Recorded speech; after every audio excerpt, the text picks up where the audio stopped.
Welcome everyone to the Township Council Workshop Agenda, Monday, March 11, 2019. After Mr. Martinelli, if you'd be so kind to lead us in Pledge of Allegiance, would you everyone still remain standing for those that attend our meetings and watch? Our engineer, Whitney Christoph, passed away, so we'll have a moment of silence for him. Mr. Martinelli. I pledge allegiance to the flag of the United States of America and to the republic for which it stands, one nation, under God, indivisible, with liberty and justice for all.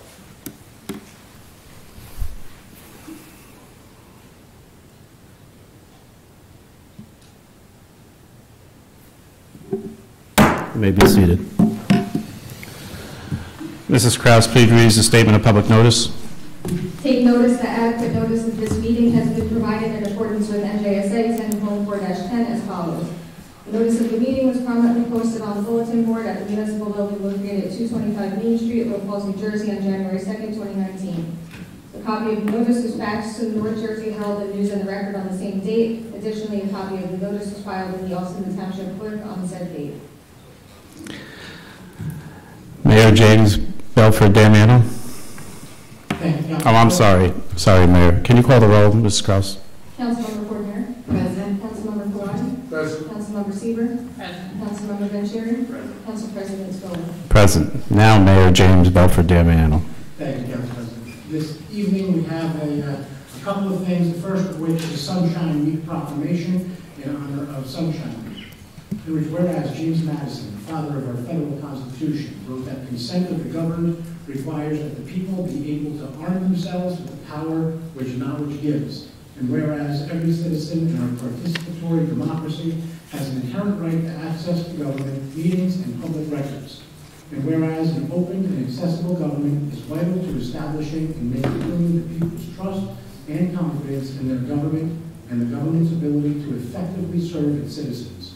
And whereas the protection of every person's right to access the public records and government meetings is a high priority of the Township of Little Falls. And now, therefore, the Township of Little Falls commits during this Sunshine Week, commemorating the anniversary of James Madison's birth, and throughout the year to work diligently to enhance the public's access to government records and information, to increase information provided electronically and online, and to ensure that all meetings of deliberative bodies under its jurisdiction and their committees are fully noticed and open to the public. Next, we have a National Nutrition Month proclamation in honor of National Nutrition Month, and I am going to ask that the individuals from ShopRite join me up here.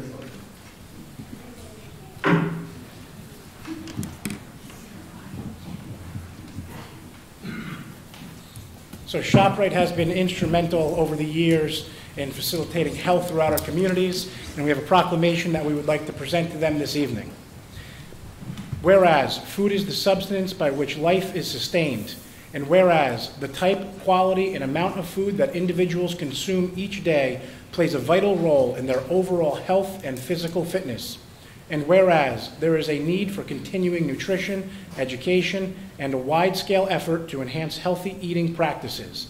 Now, therefore, I, James Belford Damiano, Mayor of the Township of Little Falls, do hereby proclaim the month of March as National Nutrition Month in Little Falls, New Jersey, and I encourage all citizens to join in the campaign and become concerned about their nutrition and the nutrition of others in the hope of achieving optimum health and both today and tomorrow. Thank you for everything that you do.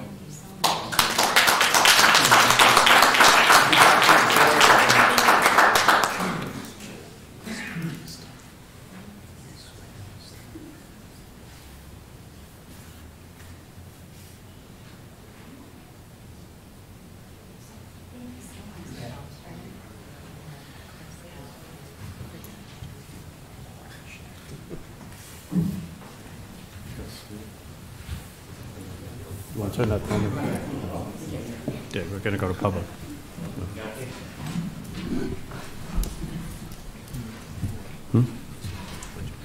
Oh, we got to do the field. Got to do the field.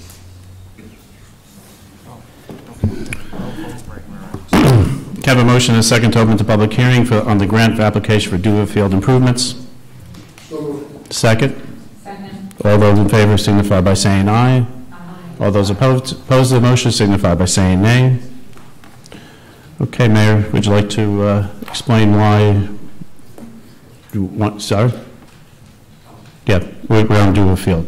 Sure. So explain why we're looking to get a grant for Dewar Field. Absolutely. This year, we were afforded the possibility of applying for a grant through Green Acres and a land acquisition and park development program to make improvements to Dewar Field.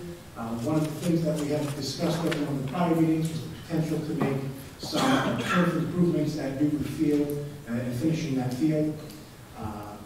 Through Green Acres, the township is eligible for up to $500,000 in a grant to assist us in offsetting the cost associated with the turf of the field. We are going to be seeking the maximum amount of the grant. Our grant writing firm that the municipality has retained is going to assist in the submission of this grant, and we are facilitating all the documents needed in order to do that. So right now is the public hearing on that application. Thank you, Mayor. Would anyone like to come forth with any questions or comments? Seeing no one else come forward, can I have a motion to close?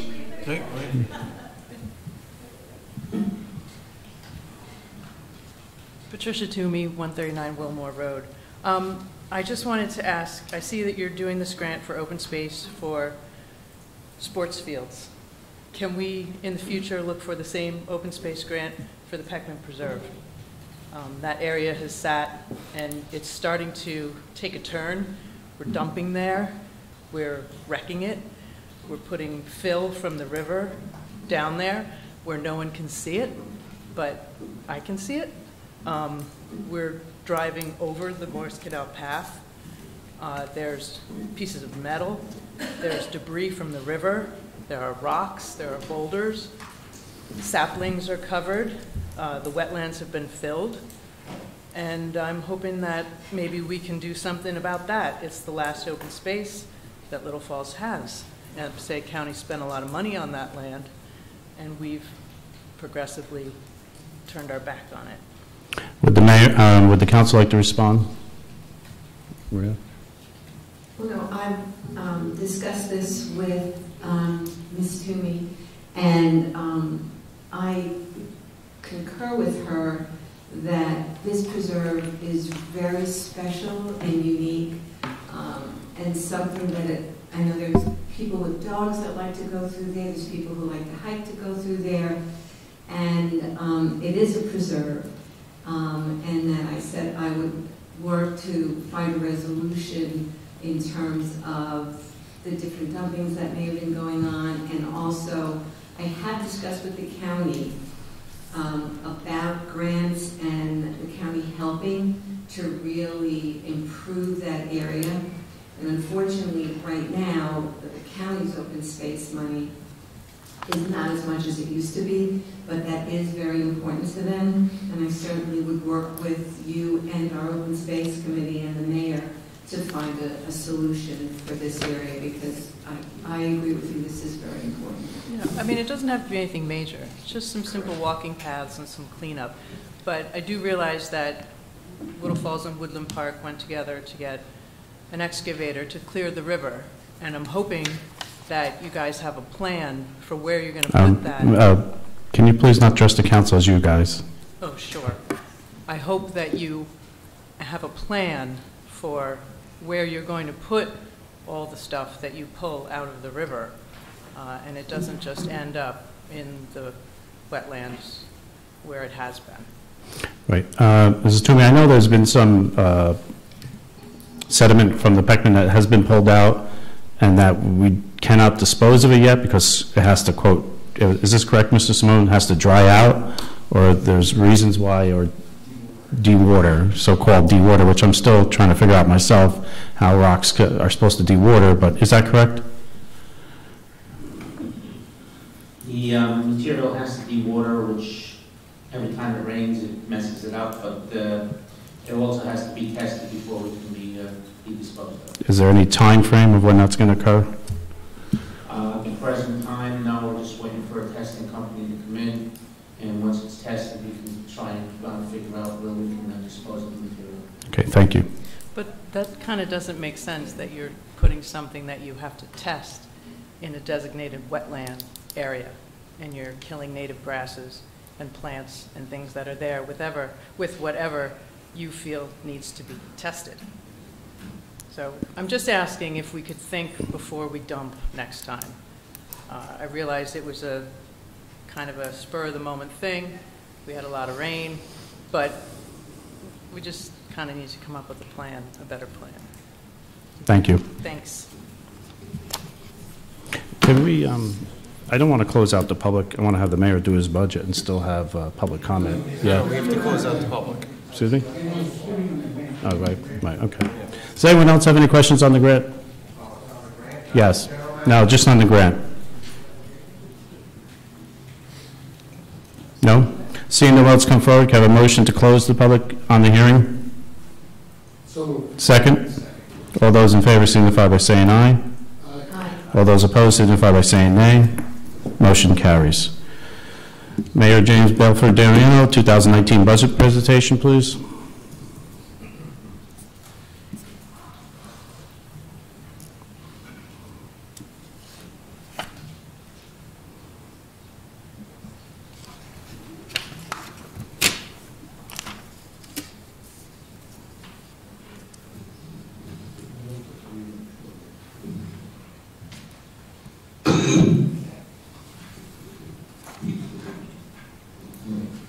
Council President, I'm going to do the first part of the presentation, and then the mayor's going to take care of the budgetary items.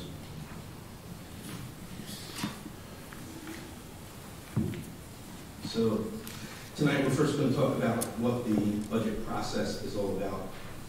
There is an annual budget requirement in the state of New Jersey. Annually we prepare a budget. There is a budget calendar which we have to comply with. The budget includes cap information both on appropriations and on levy. The budget is comprised of revenues and appropriations. We do have the ability to do transfers, and in the case where there is an emergency, we have the ability, with council's approval, to incorporate emergency funding into the budget. Each year, an audit is done of our financial statements and our budget. And that should say 2019. Okay. So each year, every municipality must introduce and adopt a balanced budget in the state of New Jersey under those statutes. They represent municipal appropriations only. There is no school or county appropriations in the municipal budget. The tax rate is established through the budget and includes local, county, and school taxes. The mayor's budget was introduced to the council. Then the introduction tonight made by the council. There will be a public advertising and a public hearing, and amendments if required. Those were all done by action of the council. In order to adopt the budget, reaffirming votes are required to pass. On February 25th, the mayor presented to the council his preliminary budget. Council review follows after the introduction tonight on March 11th. The adoption is anticipated for April the 8th at the council meeting that day. The tax information to the County Board of Taxation is required to be sent 15 days after the adoption. The budget includes a cap on appropriations. That cap was established in 1977 and was created as a 5% cap. There have been many amendments with regard to the appropriations cap over the years. And in 2019, the appropriations cap is 2.5%. The tax levy cap was added sometime after, and the tax levy cap on the levy of the budget is 2%. There is an exception of a 1% cap municipal ordinance, which we will introduce tonight, and the possibility of a referendum, which Little Falls has never used. It is not contemplated tonight. The levy cap on municipal taxes is authorized under Chapter 44 PL 210 and includes a 2% levy cap on municipal, county, solid waste districts, and fire districts tax levies. The introduced budget must be cap compliant, and it is. The manner in which the levy cap is calculated is a little bit confusing, but here is the brief version of how it is calculated. So in the prior year, the amount to be raised by taxation for municipal purposes, you deduct 1-year waivers and exclusions. You add or deduct the net cost increase or decrease of debt, pensions, and health insurance. Add 2% of the prior year's amount to be raised by taxation for municipal purposes. Add to the cap the municipal tax value of the added assessments. And what that yields is a levy cap in 2019 of $13,955,055. The levy that we have in the introduced budget for 2019 is $13,141,497, which means we are below the cap of about $813,558. The appropriations cap calculated for 2019 is $13,615,532. In the budget, cap appropriations total $13,332,886, which means we're below the appropriations cap by $282,646. The budget is made up of revenues and appropriations. The revenues are in category fund balance, miscellaneous revenues, state and federal aid, and real estate taxes. Here is the rule. You cannot anticipate any miscellaneous revenues greater than what was received in the prior year, unless new revenue is supported by proper documentation and approved by the Division of Government Services. On the appropriation side, appropriations are the authorization to expend budget dollars in support of government operations. The rule is this: expenditures can only be made through valid procedural process authorized by the department heads and the township administrator. During the months of November and December, because the budget is an estimate, transfers are allowed in between budget line items. It does not increase the amount of the budget in any way. Transfers are made in between each of those line items. Emergencies. Unanticipated events which require expenditures in support of operations of government. They require a declaration by the mayor or the emergency manager. They're funded through council. Required 2/3 vote to be passed, and they are raised in the subsequent year's budget. Each year, under the statutes, every municipality must have an annual audit, and it is conducted by an auditor who is an uncanceled license as a registered municipal county. Our independent auditor is Steve Wilcox. Steve Wilcox is here tonight. Any questions? And that's the process in a nutshell.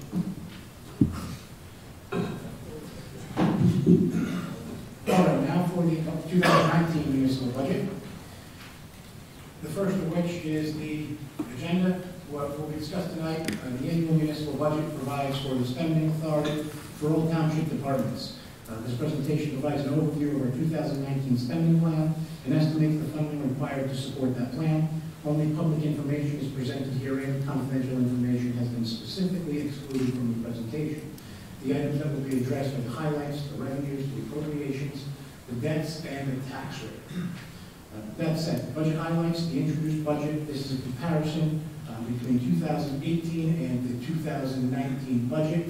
The fund balance utilized is from $1,075,000 in 2018 to $1.4 million in 2019.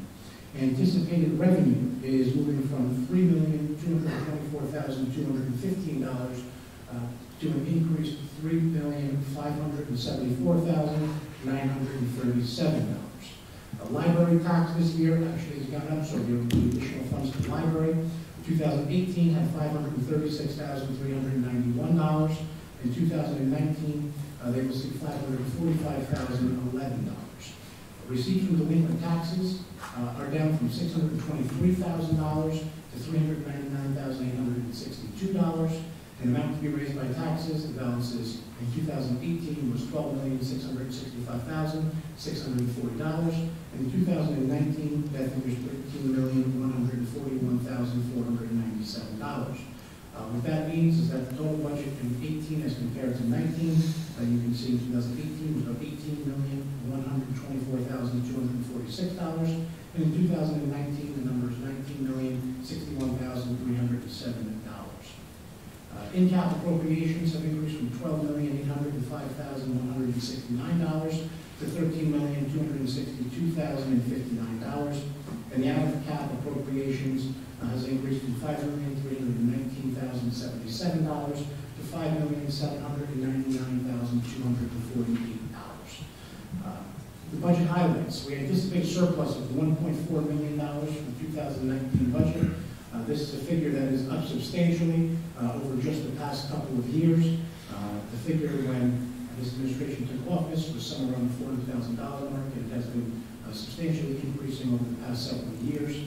As I indicated 2 weeks ago during the initial budget presentation, this assists the municipality in maintaining a higher bond rating and the like to assist us in paying our debts.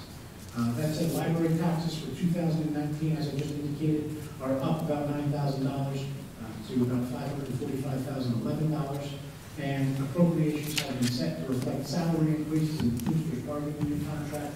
Collective bargaining has not been completed to date. Administrative salaries have been set to reflect a 2.5% salary increase, and public employees' retirement system costs reflect a cost per average employee of $6,837.20. The police collective bargaining increases have been incorporated into the 2019 budget at a 2% increase in salary. Police and fire pension costs reflect a cost per officer of $30,535.71. The budget anticipates increasing the current staffing level of our police department by 2 officers to a total of 30, and our DPW by 1 employee to a total number of 14. And in 2019, we will continue the vehicle acquisition program for our police with the purchase of 2 new police cars.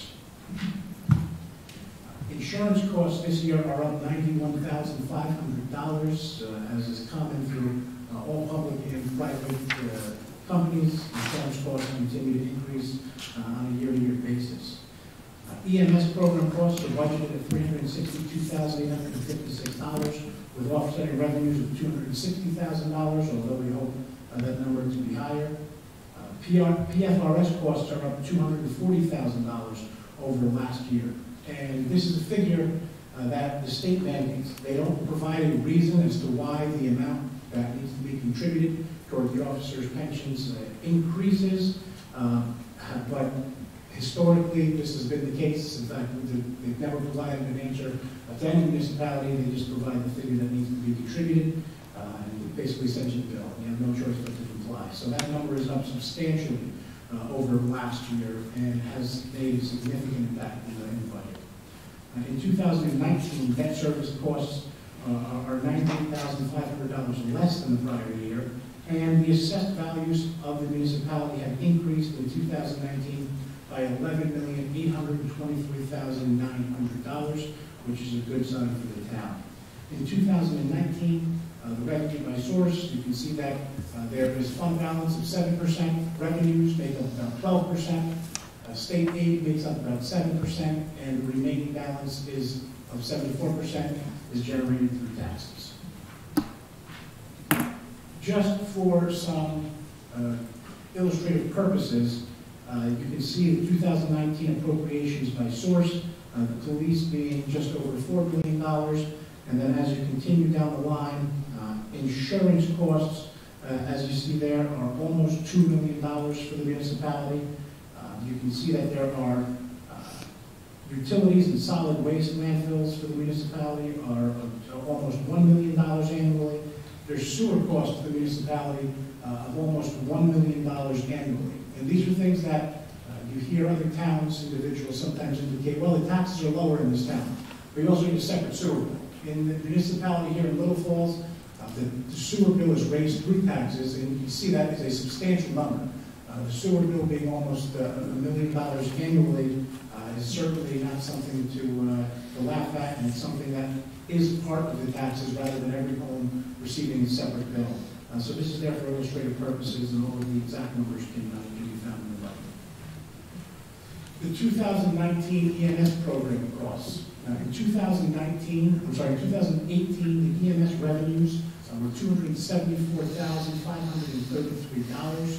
In 2018, the EMS expenditures included salaries, $290,611.46, And there were other expenses for the purchase of different tools and different things that they utilize there of $48,650 for total costs and total net cash flow to the municipality, costing the municipality $64,728.46. Now, this is something that, again, I am very proud of, that over the prior years, prior to the EMS program being a paid full-time 24/7 service, the township used to spend somewhere around about $90,000 a year to run the program. So if you compare last year's net cash flow, which cost the municipality $64,728.46, to the approximate $90,000 a year that would have been spent on the volunteer program, we actually have response times of under 5 minutes coming to the residents of your municipality at what I would actually call the cost savings to the taxpayers of $25,271 with incredible services being provided. So thank you to our fire chief, Jack Sweezy, for everything he has done in implementing this program. And this council has been very supportive the entire time of this program. And I think this is certainly something that this town has to be very proud of. So just for comparison purposes, there is a municipal debt here. The limit is related to the assessed value of the municipality as you see it. And you see now over the past 2 or 3 years, we've actually begun to level out again, which is tremendous. You can see here that the municipal and school portions, for comparative purposes, where they stand in comparison to the total limit of our municipal debt. As far as the figures go, the allowable debt limit that the municipality has is $48,432,636.44 based upon the formula. The issued debt as of December 31st, 2018 was $25,933,487, which left us with an available borrowing limit of $22,499,149.44, which leaves us at the percentage of debt of 1.6%. We are permitted up to a 3% limit on our debt in the municipality, and that 1.6% represents the total. It's based upon the state equalized values of the amount of debt, or the value of the town, the state equalized value. That gets us to the 1.6% of the total debt issued of the 25.9. Again, for comparison to surrounding towns, the municipal debt that Little Falls has, you can see here as of December 31st, 2018, where Little Falls stands versus Woodland Park, Cedar Grove, as well as Total.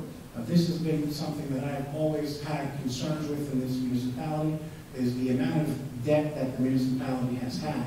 And it's something that we are looking to actively work towards paying down over the next several years, because the amount of debt that the municipality has is extremely high, although it has been managed fairly well over the past number of years. I know this one's a little bit difficult to see here. 2013 numbers for 2018 are the actual numbers, and these can be provided at some point if people need them. The 2019 figures remain estimated until we are able to receive the final numbers from the county and from both of the schools. But you can see in here, one of the things as we head towards the bottom of the lines here is the assessed value of the average homes here in the municipality. In 2019, the assessed valuation of an average home was $306,699, and we are up again this year to $309,000. So we are continuing to see an increase over the past couple of years after a number of years of substantial decreases. So the big question, how much do I pay in taxes? You can see here from 2009 to 2019, again, 2019 being somewhat estimated still until the final numbers are received from the schools and the county. But you can see on an estimated basis, the amount of taxes that you pay to the municipality is about 27.5% of the total taxes that you pay in your quarterly tax bill to the municipality. So, how much did the average taxpayer pay? These figures are somewhat difficult to understand unless you actually take into account the average assessed value of the home and the increase that we've seen year after year. And the reason that I say that is because as you view this chart, one would immediately jump that between 2018 and 2019, the increase in taxes is $91. But that is not true. It is actually substantially lower than that because, again, it's based upon the average assessed value of the home in the municipality. So this year, as I indicated last week, the average home will see a tax increase of $77 on the average home. As far as the municipal tax rate goes, you can see here, again, for comparative purposes, from 2009 through 2019, the breakdown of the municipal, school, county, open space, and the library taxes, and where they go. The open space taxes being almost impossible to see on that line, although it is there, it makes up a very small portion. So as you can see, a majority of the taxes paid goes to the schools, making up now 1.4, 1.45% of the total taxes. Here is the municipal tax rate, and in comparison to the surrounding towns, including Totowa, Howard County, to Cedar Grove, Little Falls, and Woodland Park, and you can see the figures there over the past number of years. This is something that I am, well, unfortunately, all of the lines or the words of the town shifted, and they don't underline each of the actual lines, but where it used to go, the first line Totowa, the second line North Haledon, the third line used to be Woodland Park, and the fourth line used to be Little Falls. Little Falls has actually moved to third lowest in Passaic County this year, and we are now under Woodland Park on our municipal tax rate. So we are now the third lowest in Passaic County for our municipal tax rate, rather than the fourth. So we are working to continue to keep the tax rate down as we continue to fund each budget. This is something I've always found to be extremely interesting, and this is the municipal tax rate in towns with colleges and universities. And you'll notice that of all of the towns, including West Long Branch, that is Monmouth County, Caldwell, that is Caldwell College, Madison, that is Drew University, South Orange with Seton Hall, and Florham Park with FDU, you can see here that Little Falls is the only one where the number of students is almost double that of the total population of the municipality. All of the other towns that have similar sized colleges and universities have either less or substantially less students than they do residents. So this is something that certainly places a burden on the municipality with little to no money being received from them to deal with the burdens that are placed on the municipality. As far as the capital budget plan, a capital budget is a required part of the annual budget for all municipalities in the state of New Jersey under NJSA 48-4-43. And it provides that this budget is a plan for the expenditure of public funds for capital purposes. The authorization to make the expenditure still requires a capital ordinance adopted by the Township Council for each specific project. Some of the budget highlights: the capital budget addresses the needs of the township's infrastructure and equipment requirements, and if authorized by council, will reflect an increase in current debt of $503,000. The Township of Little Falls 2019 budget capital projects for 2019, as far as on the administration side, is an acquisition of property for about $1 million, an acquisition of security and network systems of $50,000. For the police department, there is police equipment and training of $25,000, and under the recreation and parks for various improvements, there's $500,000. For the DPW, there's the acquisition of an F-350 pickup truck for $38,000, the acquisition of a senior citizen bus for $90,000, DOT streetscapes for Main Street of $150,000, and the acquisition of a track over the Peckman River of $200,000, a part of which would be offset by the grant that was received. There are also equipment and projects for DPW for Signac pump station improvements of $180,000, sanitary sewer improvements of $100,000, road programs of $675,000, improvements to municipal facilities of $155,000, and ADA improvements of $200,000, part of which would be offset by the CDBG grant, and that is for the accessibility at the Civic Center. As far as capital budget requests, address the needs of Township and if authorized by council will reflect the increase of debt of $503,000. This was calculated by the 1.37 of debt service in 2019 over 2019 debt authorizations of the 1.873, leaving us a net increase in debt of $503,000. And I will open the floor to any questions, if there are any questions on the 2019 budget. The floor is open.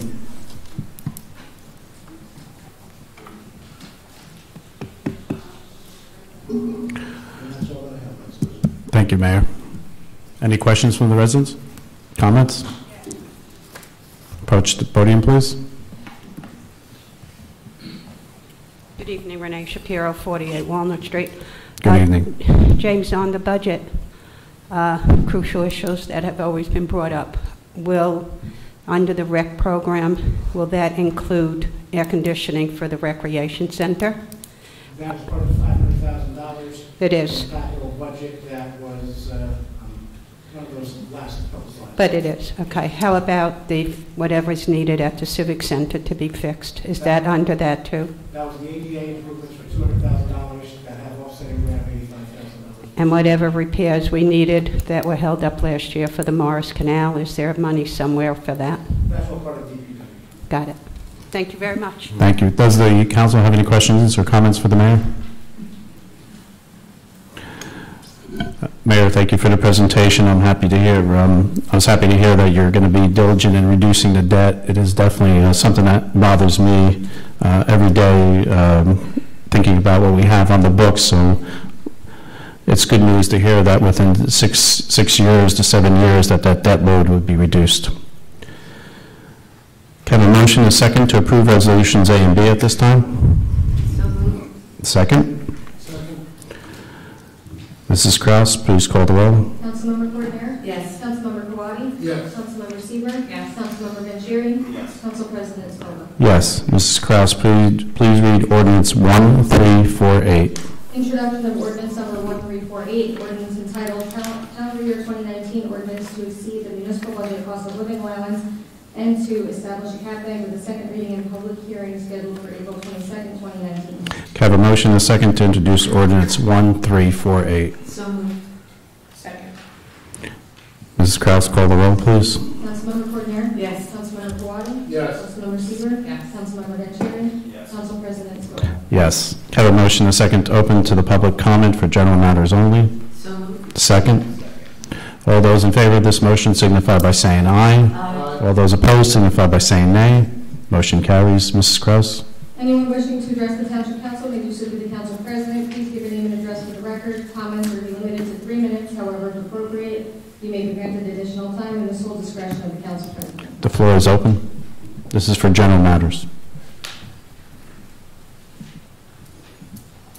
Good evening. Bonnie Nolan, 31 Prospect Street. This Friday, March 15th, the Little Falls Public Library and Little Falls Biz are sponsoring Family Fun Night at the library, and we just want to invite anyone to come. We have a movie. We have Ralph Breaks the Internet. We have coloring activities for the kids. We have balloon animals by Jazzy the Clown. ShopRite will be there for nutrition.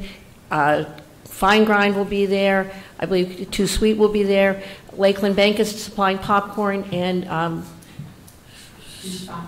farmers, what? Juice boxes. And then we usually drink water and juice boxes. And Lakeland Bank, I know, Farmers Insurance always supplies the drinks, and Lakeland Bank is the popcorn. So everyone's welcome to come and join us. It's a great night. We usually have over 100 people there. We hope to see you there. Thank you. Ms. Nolan, how are the automated doors working? Oh, they are wonderful. We're very, very happy to have the doors and the flooring around them. You can get it in and out carrying things, and also people who have mobility issues can enter the building without a problem now. Thank you. Any comments on the mayor increasing your budget? That was, it was by exactly the amount that we have to by law. If you want to increase it more so we can expand, we'd be happy to do that too. It's a great answer. Thank you. Because it's my understanding that to put an elevator in the building, someone came and looked at it, to put an elevator in the building is impossible the way the building's currently structured. So if you want us to have an elevator, we need to do an addition to do that. We'll take that definitely under consideration this time. Does anyone else like to come forward? Good evening. Good evening. Who takes the notes? I'm sorry? Marianne Baggett. Who am I supposed to be looking at? That's okay. You can just speak into the mic. Okay. 78 Franklin Road, Denville, New Jersey. Good evening. Good evening. On December 10th, I came before the council to ask to postpone the ordinance on the restriping on Main Street, the line on Main Street, and you did so, and I thank you for that. And I also asked that other options be explored with regard to the elimination of the parking on the south side of the street. There are a number of reasons, including people with disabilities and the elderly who need these spots, businesses that rely on these parking spots, and tenants who have no rear access. The buildings on 105, 107 Main is the only property on that end of the block with live-in tenants. Buildings 105 and 107 Main is also the only property on that end of the block with no parking in the rear.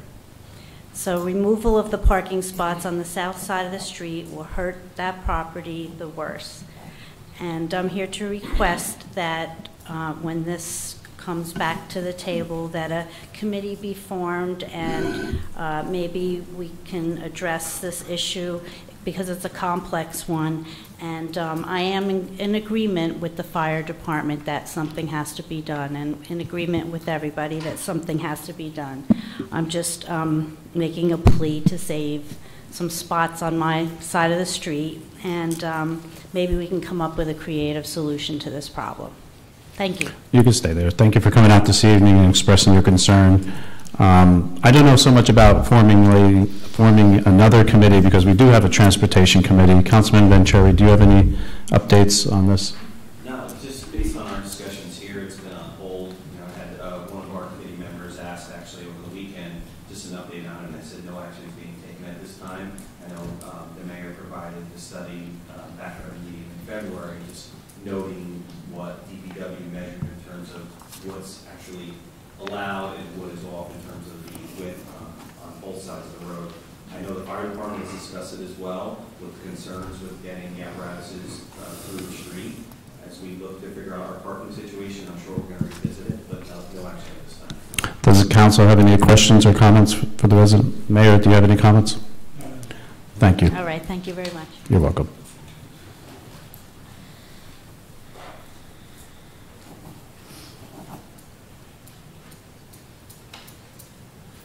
Good evening. Andrew Baggett, 78 Franklin Road. That was my wife. The town, sir? Denville. Thank you. Regarding the same issue, 1341, I'd like access to those measurements. That's open public record, and I think it should be on display, and like to have my people review it. That's the way I feel about it, and it's an important issue for everybody in town. The firemen mentioned several issues with the left-hand turn coming from the firehouse onto Stevens. They both, all of them mentioned east-west travel, that it's very difficult to get through there. And just wondering where we're at with the process. Where is it at? Can we get a subcommittee with the traffic committee? Is that possible? Okay, I think I did answer that question. We're not going to probably form another committee. We already have a transportation committee, and you will have access to all documents that in the future to review. Yep. Is there any map available now or anything, or do we have? No. Any right.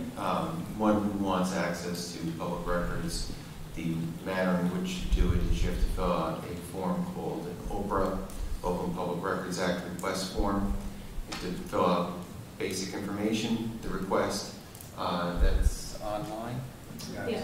It's online, and then it can be submitted to the clerk, and then that's the way that the request can be made. So whatever request you'd like to make, whether it's for the document you're actually just mentioned, or whether you're looking for whatever documents. Any citizen can ask for these things, but that's the procedure you have to follow.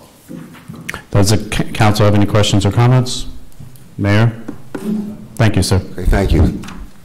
The floor is still open. Luis Fernandez, 54 Harrison Street. Good evening. How are you? Mr. Scoba, you said something before. You know I don't like that. It's Councilman Scoba. I called you Mr. That's not acceptable, sir. Okay. Councilman Scoba. Thank you.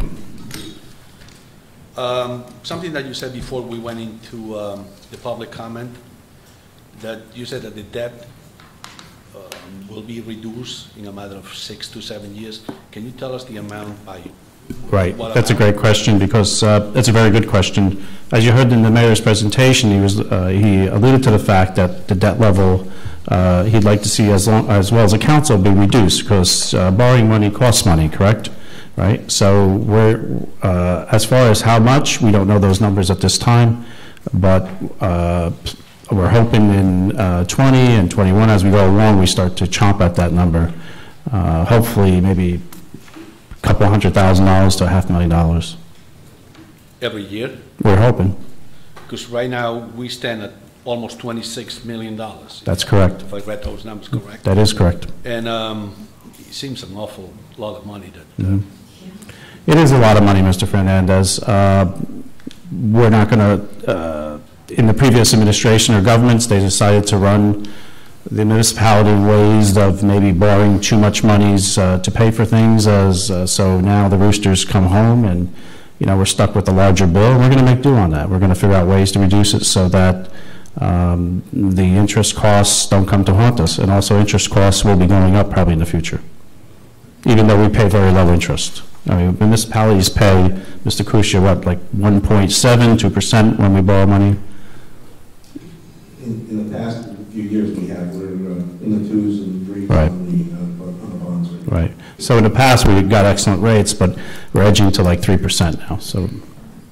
Thank you, Mr. Council President. Thank you, sir. Can you call me Professor Fernandez in the future? If you like to. If you like that title, sir. The floor is still open. Councilwoman Coordinator.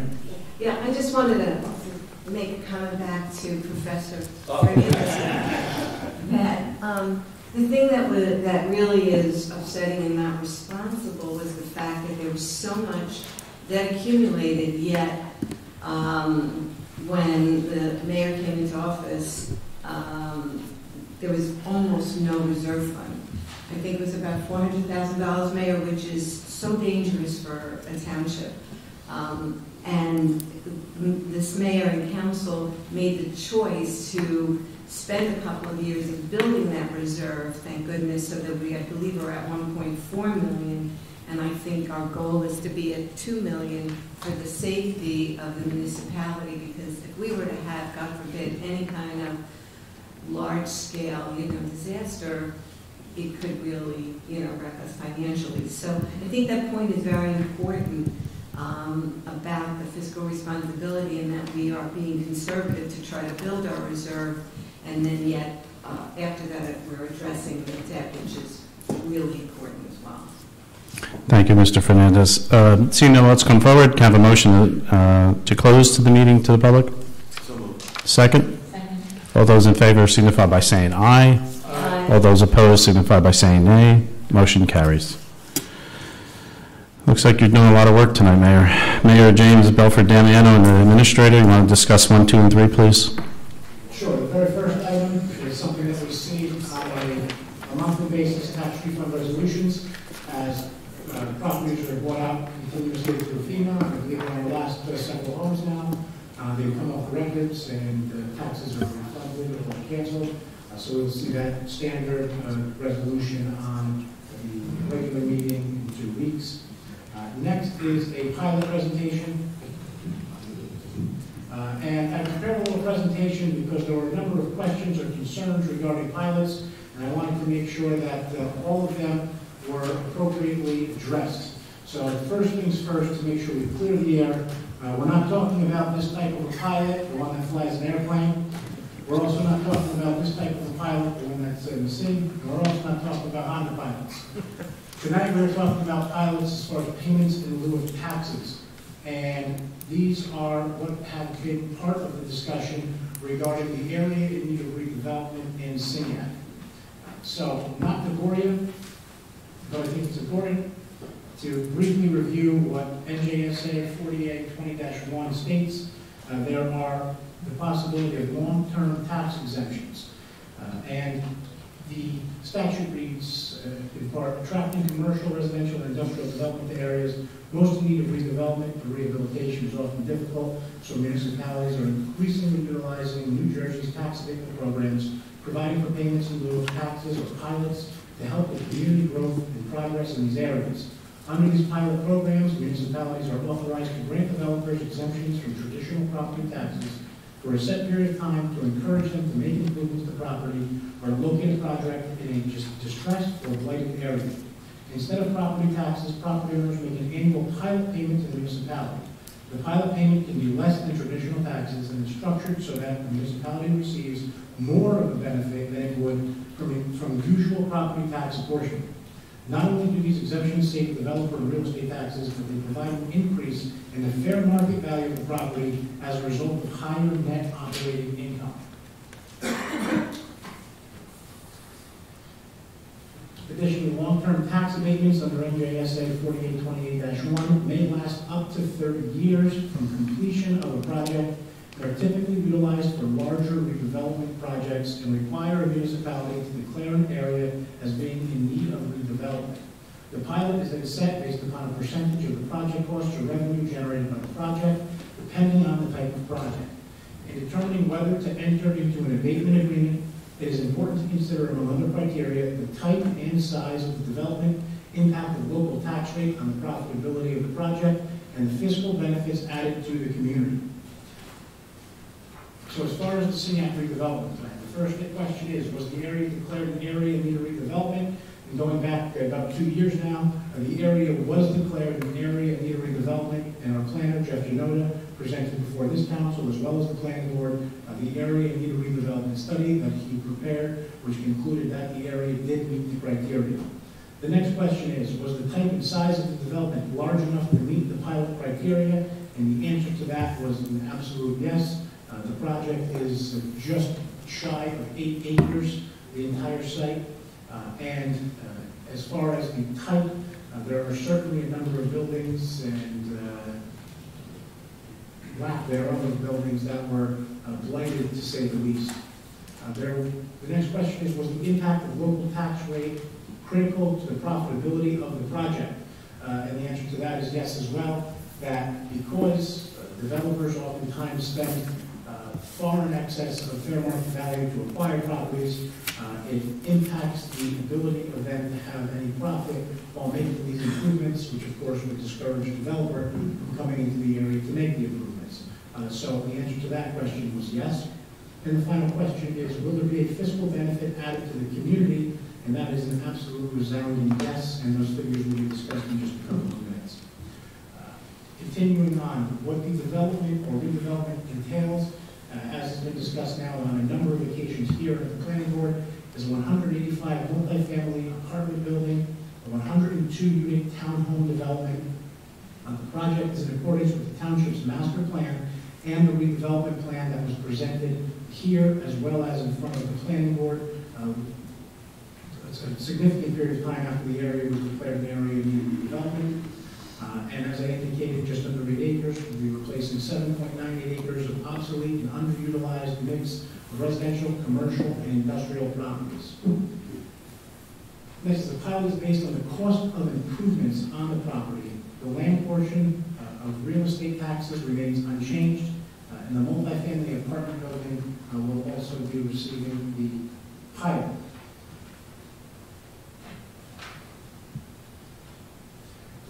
So it gives everybody some figures. This is just on the multifamily here, year one, on just the multifamily portion of the site.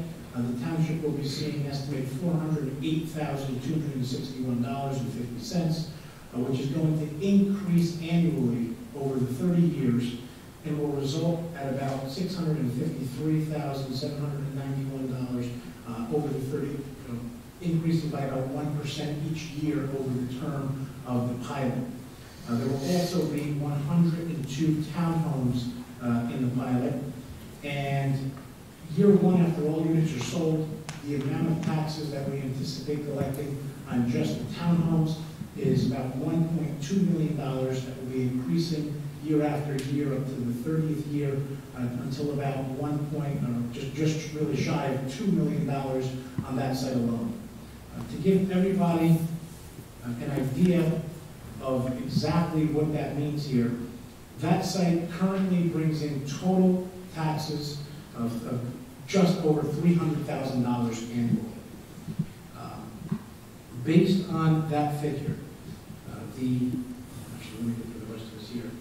The county share through the pilot will be 5% of the total pilot that is collected, which means it's about $80,863.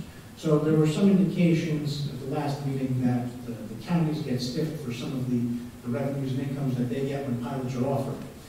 In fact, the county currently receives in taxes from the land as well as the improvements a total of approximately $75,000. Once the pilot goes into effect and they begin receiving their 5% of the pilot, the total amount that they will be receiving on not only the pilot but including the land, you see here the pilot year one will bring in almost $81,000. On the land, there's additional income which will bring them to a total of $113,000. So the county, even getting their 5% rather than their standard approximate 25%, will actually see a substantial increase on this land once it's redeveloped. Next, to address the amount that the municipality will be receiving, there is, again, about $300,000 total dollars being collected on this property. Of that, the municipality receives about a quarter of that total. What we will be looking at once the project is completed is that project bringing in a total of about $1.6 million annually. Of that, there's certainly a portion of it that will be going to the county, as we indicated, about $113,000 a year. And if we take that and also subtract the $300,000 a year that that property is bringing in currently, the municipality is going to be to the good for about $1.3 million annually on this project alone. There were also some comments made last meeting. I believe Ms. Zeneker made them when she was here at the podium, and she stated that the schools, including Passaic Valley, as well as the Little Falls school districts, will be receiving less funds as a result of the pilot. So to address that, first things first, the school taxes provided by the township remain absolutely unchanged. And to address that, I'm going to address how the school tax is calculated in a pilot. And first things first, the school will prepare its budget annually as it does year after year. They do run on a different fiscal calendar than the municipality. Townships run from January 1 to December 31. Schools run from July 1 to June 30th. So there's going to be, I guess, a little lag, but it's the one that's built into the annual calendar because that is not changing at all. That said, that tax is then incorporated into the total tax for each taxpayer. The school receives 100% of the school tax levy. There is absolutely no change on the school tax levy.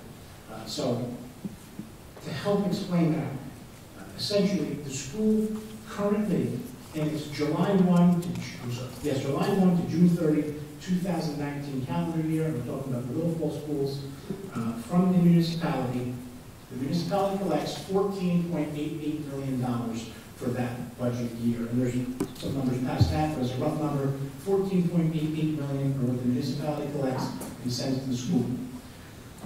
Next year, if the school requires an additional $200,000 to operate its budget, they will simply send a bill to the town essentially saying, make that number 15 million, make that number 15.1 million. And the municipality will raise that exact amount as they have every single year since the inception of the municipality for the schools. So to say that, know that the schools are receiving their 50% less of our annual taxes that get paid to the schools is a misconception. And I say that because the schools only receive 50% of our annual taxes because that's the rough mathematical breakdown when you take the total taxes paid and what percentage of them go to the schools. What I mean by that is the reason for the calculation is that if I paid $100 in taxes this year, again, roughly 27.5% make it to the municipality, roughly 50% make it to the schools, and the other approximate fraction of the funds of the library goes to the county. There is no difference though to the schools as far as 100% of the school tax levy that we will raise on their behalf. So they will send us the new figure, they will receive that figure. They do not get shortchanged because there is a pilot being paid. They do not receive a reduction in income because there is this project being completed. There is probably one exception, and that applies to the municipality, to the schools. When there is a vacant land assessment for probably a period of 1 year, there's going to be a little bit less money collected, but that is the same with any time anyone knocks down a house to build a new single-family home or anything of the sort. So again, nothing as far as the schools goes is going to be changed. As I said, there is no school tax adjustment downward because the pilot will go into effect. I hope that provided some clarity for everyone as far as pilots. Again, this pilot, the municipality is looking that the increase in revenue to the municipality will be somewhere in the estimated $1.2 to $1.3 million range. Yes, there is a reduction in the amount of taxes that the developer would pay. But again, as we said when you saw several slides back, they've indicated that this project is economically infeasible without a pilot being offered to them, giving them a reduction in a portion of the taxes that they will pay. So the question that we need to balance is whether or not this area A needs to be redeveloped, which I believe everyone has established and will confirm that it does, the area as a whole. I'm sure everyone can always point out one little diamond in the rough, but that little tiny diamond may not be worth the entire squeeze that this project can turn into. And as I said, the $300,000 a year in total revenues or taxes that this property is now producing will turn into an estimated $1.6 million. So the question again becomes, is it worth leaving this area as is and continuing to collect the approximate $300,000, or is it worth offering a slight abatement or tax exemption abatement to the redeveloper in order to turn the $300,000 into $1.6 million? And I would be hard-pressed to find someone, although I'm sure there are some people that would love to agree to disagree with me on this issue. The $1.6 million that this property can generate to me sounds far more profitable and beneficial to the municipality than the $300,000 that it currently produces. So I'll open this up to any questions, if there are questions on the pilot. The floor is open.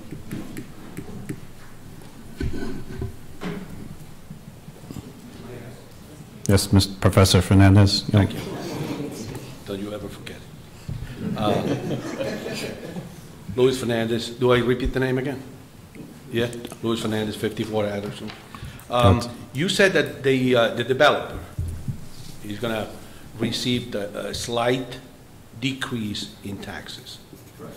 Can you tell us what you consider slight? You're wanting to $150,000 a year. $150,000 a year? Correct. Okay. Also, I wasn't fast enough to take all the numbers down, but there are going to be 185 apartments and 102 townhouses. Correct. Do you have any idea how much, once everything is being sold, how much each apartment and how much each townhouse will contribute in taxes to the township? Sure.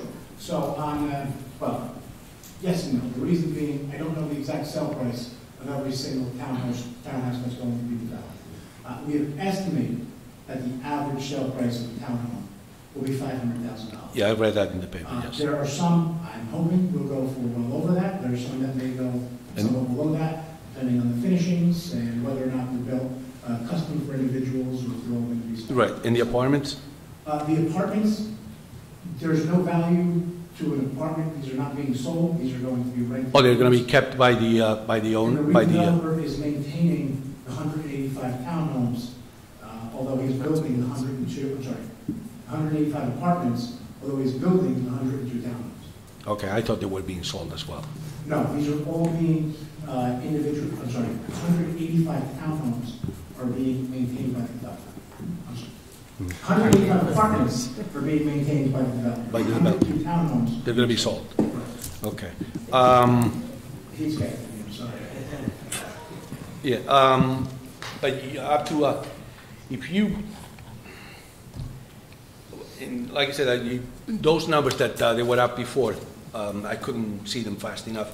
But you said that the average, and these are your figures, for 2019, the average house assessed at $309,000 pays how much in taxes? Maybe you could look at the figures. I couldn't see them. $309,000? Yeah, that's what you said, an average. I only have the local portion in my earlier presentation. Yeah. Because I don't have the remaining figures yet. I can tell you right now that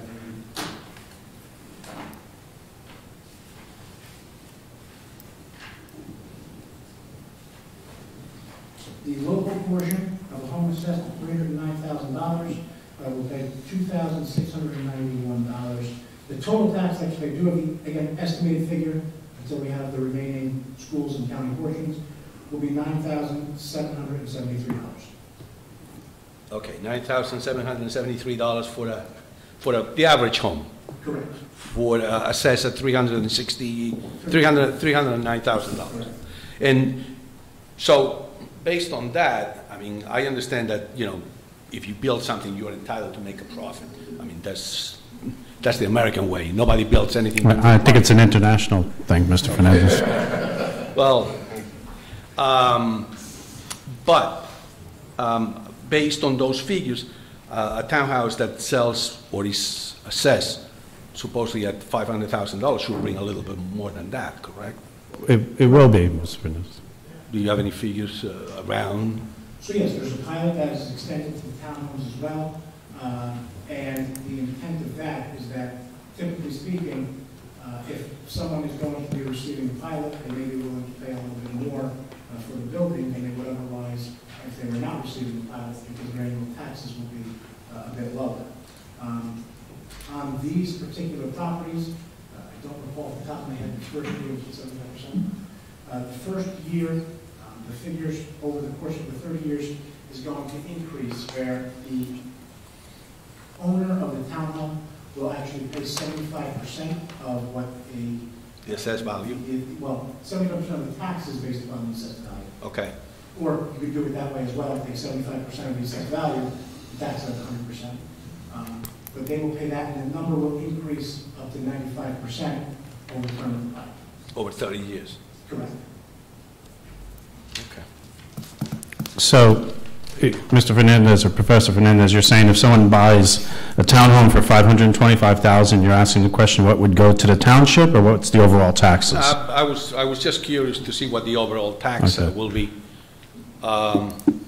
because, and like you said, I'm in favor of whoever invests money making money. I mean, but paying 75% of something is substantially less than the rest of the taxpayers that we pay 100% of everything. So, you know, I'm having mixed thoughts about this pilot thing. That's all I'm Okay, saying. thank you. Anyone else? Andrew Baggett, 78 Franklin Road, Denville. Sort of along the same question there. We're giving the developer a break for 30 years on something that he's going to sell. I can see it on the apartments, but on something that he's going to turn around and make a profit on, we're giving him a break for 30 years? So the break transfers to the property owner when they acquire the property. Brand new house, they get a break? Correct. Because the reason being, again, typically, they will pay more for that property which is where the developer has to recuperate some of the money back. And the municipality agrees to take a little bit less in taxes for that period of time for that exact reason, because they need to make a profit. I care to differ on that. Who's going to pay more for something? If it's worth $500,000, who's going to pay $600,000 for it? I will tell you, if you told me I could buy something for $450,000 but pay $20,000 a year in taxes, or you said to me you could pay $500,000 for it and pay $15,000 a year in taxes, I would take that. I would almost bet, if you got a mortgage interest calculator right now, that the amount that the property owner would then pay would be a hair lower, because the annual taxes are just a bit lower, but again, the developer gets to recuperate his investment earlier on. Thank you. You're welcome. Anyone else like to come forward? Ms. Nolan? You don't have to say your name, I said it for you.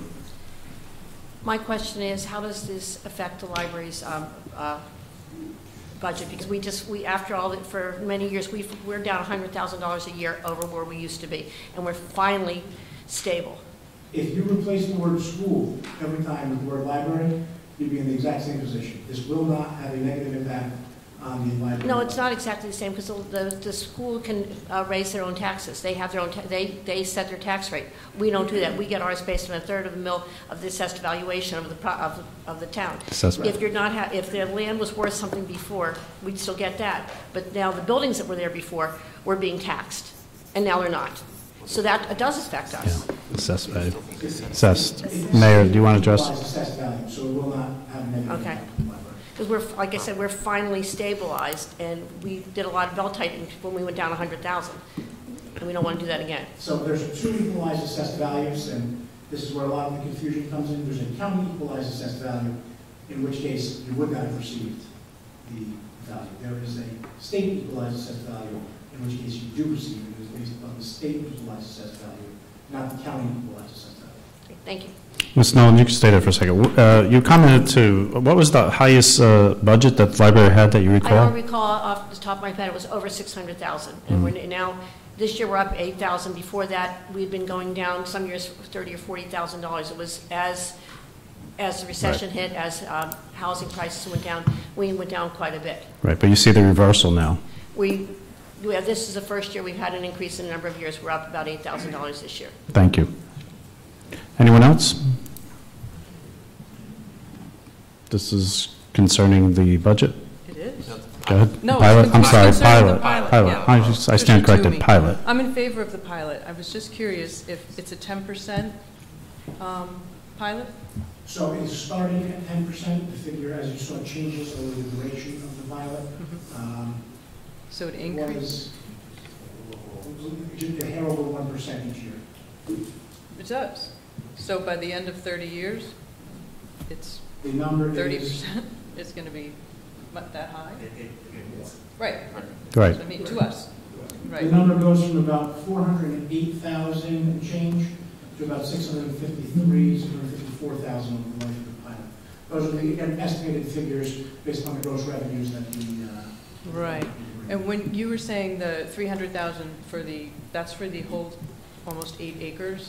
That is all 8 acres, that's correct. That's what they pay presently? Correct. And do you have any idea what the builder is making on this project? Meaning profit? Is he making 5% profit over the whole thing, or? Ms. Toomey, I think he's going to try to make as much profit as he can. Well, I don't know if that question. Right, I just mean in negotiating the percentage that you get for your return, your 10%, you can play with that figure, and you can work with that builder. I mean, he has to make, I know he has to make money, and we want him to make money because he's coming in and he's going to do something good for us. So I was just curious if you knew. The estimated figure that we have is return on investment was between 7 and 8%. Okay. All right. With the pilot. With the pilot. With the pilot. Yeah. Okay. All right. Thank you. Anyone else? Yes. Tom Kasmark, 100 Long Hill Road. Good evening. Mayor, the money we'll be making in taxes from the pilot and other development in town, how does that compensate for all the losses to the FEMA buyouts and board trucking, and all the other taxes that we've lost over the years and impact the local budget? Yeah, that's actually a great question. There are, as basically everybody in the town knows, there were tens and tens and tens of millions of dollars lost in FEMA buyouts, in acquisition of Route 46 properties, in acquisition of properties by Montclair State University over the years, board trucking being lost, a number of, as well as other, a lot of other smaller things happening in town. The town's rateable base has dropped dramatically over the past handful of years. This will be a huge step towards taking a good chunk out of, and hopefully, I would hope, surpassing where we were prior to the acquisition of all of these properties, whether it be MSU, FEMA, or Route 46. Hopefully getting us more back on track. And again, the numbers going from about 300,000 to about 1.6 million. So we're looking at potential of 1.2 to 1.3 million dollars in additional revenues to the town. Great, thank you. Thank you.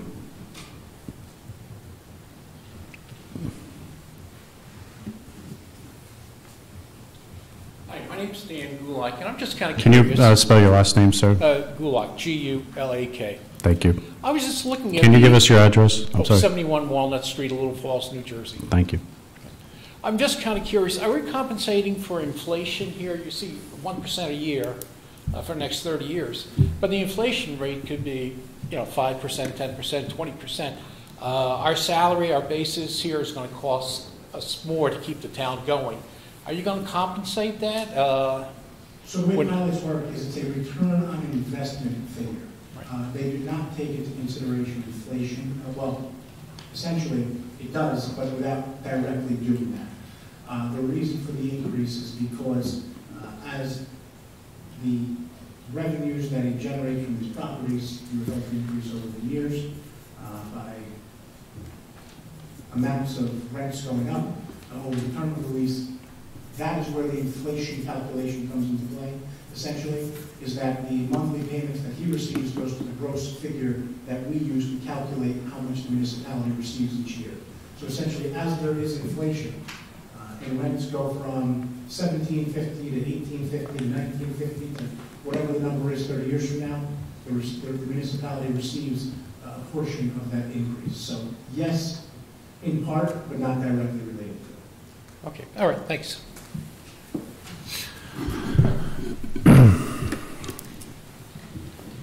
Renee Shapiro, just a couple of questions, and you might not have the statistics, but how many non-taxable properties do we have in town compared to taxable properties? And there's another part.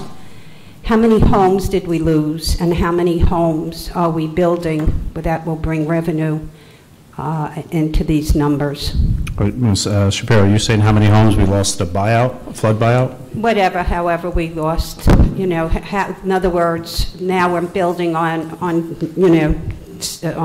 different roads, Lindsay and Center and Stevens and on Woods Road, and how's the equalization, how's that happening? Because the homes that are taken down were much less revenue taxes than the homes that are being built now. So if there's any comparison studies being done at all on this?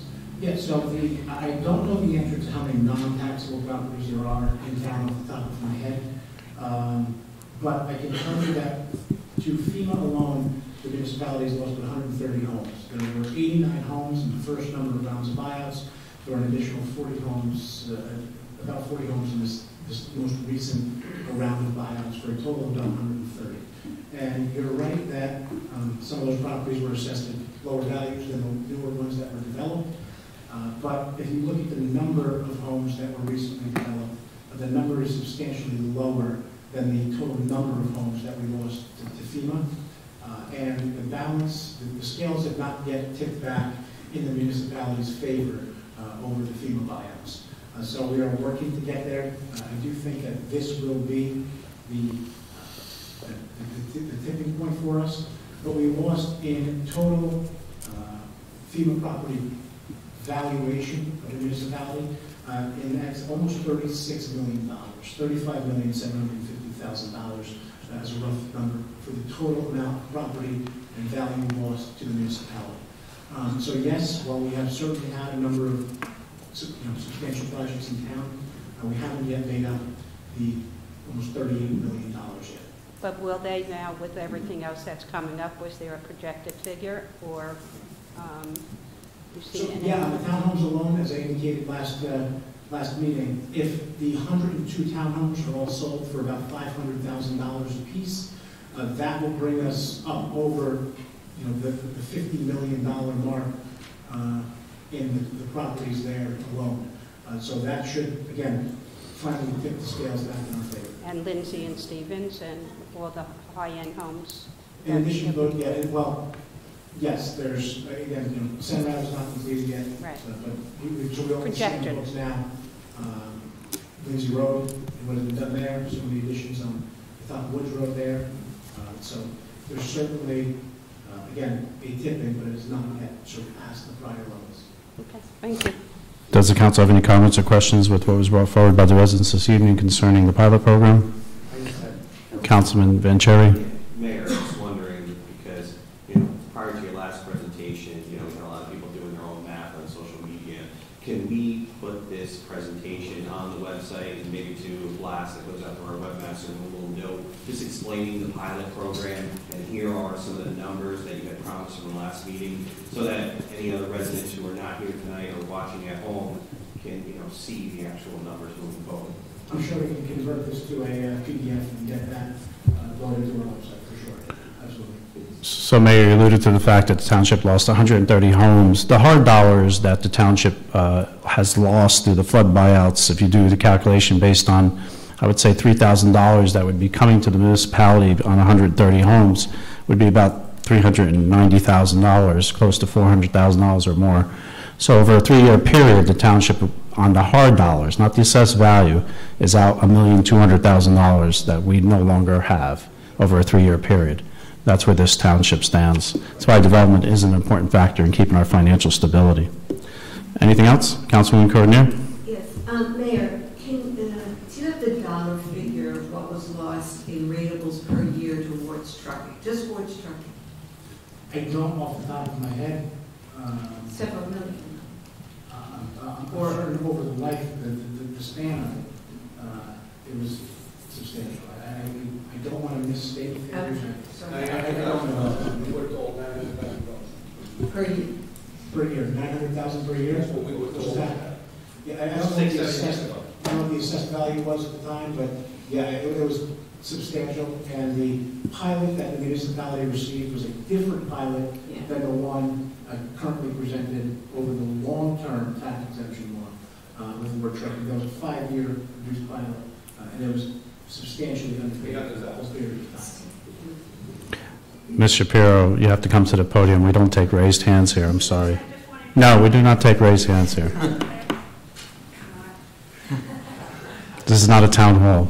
It was just a point of information. 3-4 years ago, we did a study, and that was without Woods Trucking, and the MSU area, including the state of New Jersey, because they have that Clove Road area also. Little Falls loses $345 million. Thank you for that information. Mayor, let's take us to bids for third party. Why do we need a third party billing service for EMS? Sure. So, as some may know, the way the municipality works is EMS service is that after the EMS responds to a call and they receive the insurance information, we send that information to a third party billing service for collections. They receive a percentage of the total amount collected for the municipality. And every several years, we go out to bid to see if there is a more competitive percentage for something, a more competitive bid that we are able to solicit, much as we do for garbage or a lot of other services.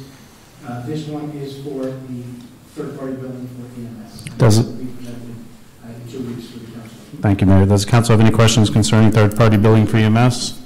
Council President, Councilman Colati. I had a question about the pilot that I mean. All right, let's go back to the pilot. If you don't mind, I just, to Ms. Shapiro's point from earlier about the properties that don't pay taxes in town. Little Falls, I wouldn't expect the mayor to know off the top of his head the number of properties, but would it be possible for somebody to just list the types of properties that don't pay taxes in town, just so the public knows that we are a disproportionately impacted community by properties that don't pay taxes? Wow. Council, before I hand it over to the councilor, I mean, that information is attainable, but Councilor, go ahead. What do you want to add to this? Well, in answer to the councilman's questions about the types of property which are normally able to claim tax exemptions would be your religious institutions, your churches, civic organizations, public entities, so the township property, county property, state property is tax exempt. Schools are tax exempt, and Mr. Cucci was going to say something about that.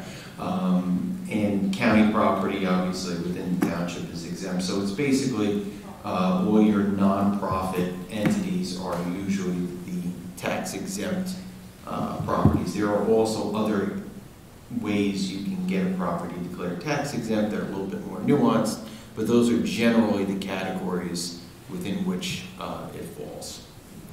It's a very good question, Councilman. I mean, each township, I feel, has its own burdens. We seem to be a very holy township with the amount of houses of worships that we have here, which is a good thing, I think, here in town, but no, they don't pay taxes. Our municipality across the river, Totowa, has a lot of cemeteries that don't pay taxes. So each municipality has to deal with certain circumstances that they're dealt with to deal with their financials. But it's a very good point about those establishments that don't pay the township taxes that also receive services. They receive the same amount of services as taxpayers. Okay. I just don't want to leave any ambiguity in that the township was allowing somebody to not pay taxes, that it's churches and schools and things like that. Thank you. Mr. Kusha, liquor license? What do you want to tell us about? Oh, I'm sorry, Mrs. Kraus. Liquor license, what do you want to tell us about liquor license? So this is for renewal of a liquor license that's been enacted for several years. The licensee is required to apply for relief from the director of the alcoholic beverage control in order to renew the license. So we have received that approval from the state to move forward, and we're just asking for action at the next meeting. And you're satisfied with that, right? Okay, thank you.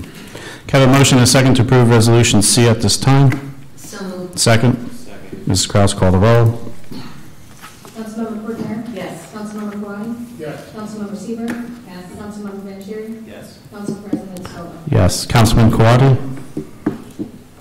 Thank you, Council President. So I wanted to start off in listening about Family Fun Night with the library. You know, I'm glad that that came up tonight because our library is an incredible resource. It is valuable and relevant, and Family Fun Night is just one event that's going on there. But there are a multitude of events that go on every week and every month at the library, and I hope people realize that and take advantage of it. So I just wanted to start there. And with that in mind, one of the events that the library is actually participating in is the Little Falls Green Fair. And I've been working a lot on this very closely with Councilwoman Courtner and some of the organizations in town. Little Falls Biz has been essential to making this happen. Ms. Shapiro is here from the ABC, and they'll be participating. It's March 30th at the Civic Center, and it's going to be quite an event. If you have interest in sustainability for your community, if you have interest in potentially saving money on energy costs in your home, anything that has to do with the environment, we're doing our best to bring everybody into one room and educate the public on what they can do to help the community and help their pocketbooks. And those two things luckily go hand in hand when it comes to the environment. So we are so looking forward to the event. It's from noon to 4, once again, March 30th at the Civic Center, and I hope as many people as possible can attend because it's going to be a great event. In addition to that, I met with the Domestic Violence Committee this week. We don't have a lot to report. Chief Post joined us at this meeting, and I appreciate his involvement with the organization. And we have a vigil coming up in October, and there are going to be some things that I hopefully can announce at subsequent meetings, but they are quite a dedicated group, and I appreciate their involvement in this important issue very much. Thank you, Councilman Quade. Councilman Vanchery? Just real quick, one of the things I mentioned in the last meeting was that the night before the Memorial Day Parade, we were working on a free event in the park, May 24th, to have the State Valley High School marching band, as well as students that are part of the acapella group, perform for a few hours. And I'm also working with Mr. Kuchia and some others to have some food trucks on site. You know, it's this way, if we're there for a few hours, I have a choice of getting dinner or say, maybe some desserts for the kids.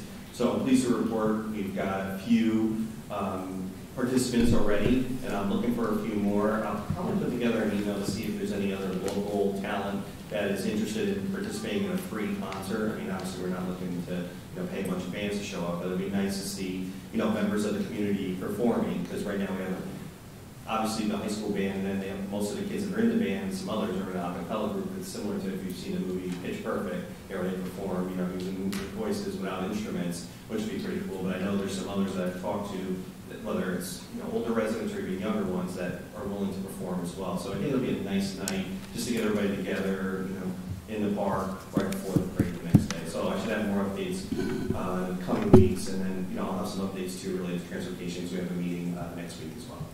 Thank you for that report. Councilwoman Cordonier? Yes, thank you, Council President. I did not call a meeting of the Open Space Committee for this month of March.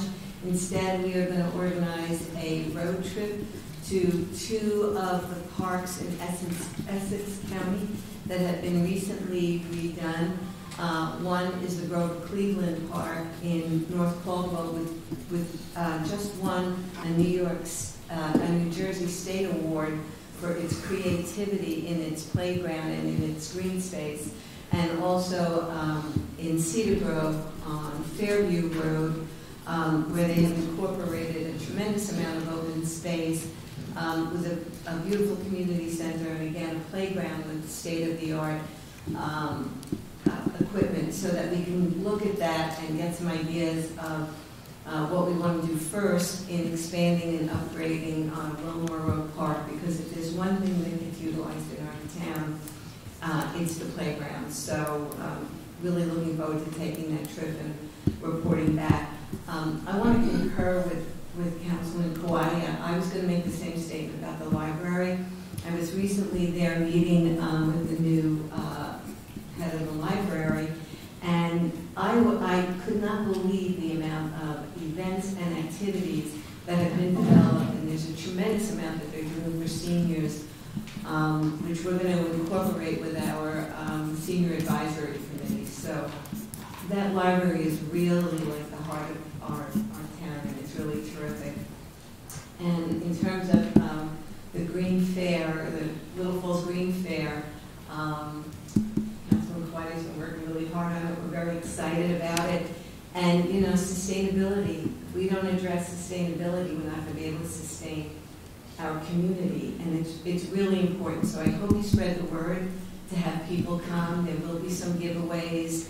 There'll be some education. There'll be food. I've just had some insight into what ShopRite's going to do, and it really looks like it's going to be great. And just following up, and I know the next meeting, Councilman Kawadi, I'm sure, will expand along with Councilman Vanchery about Earth Day.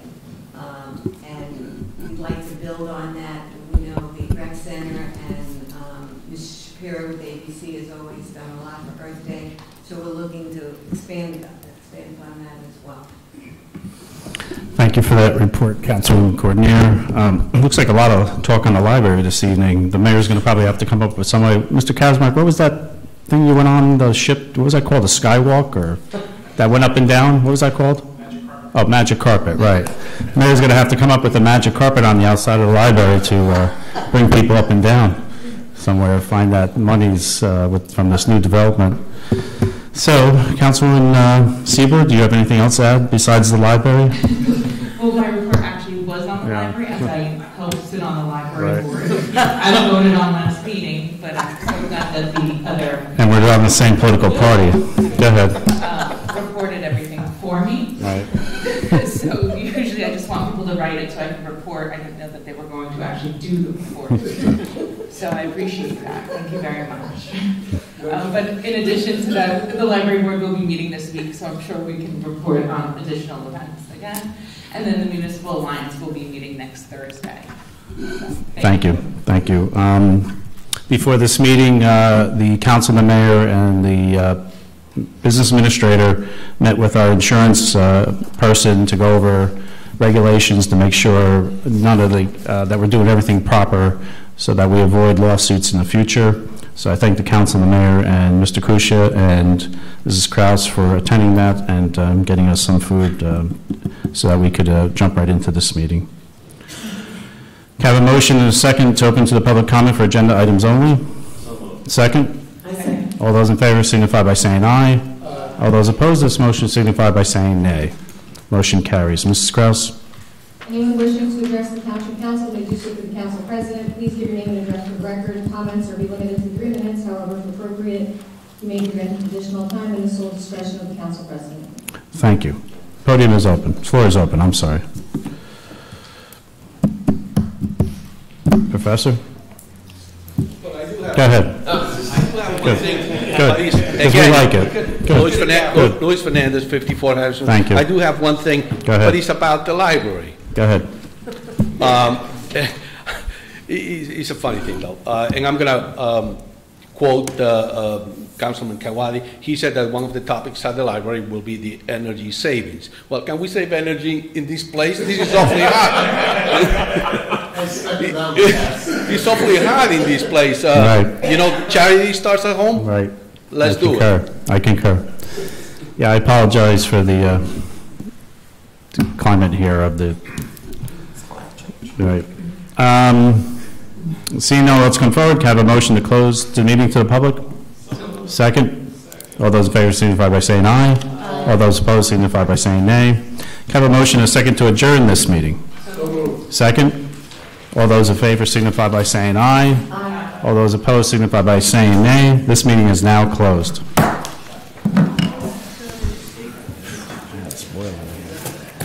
Holy moly.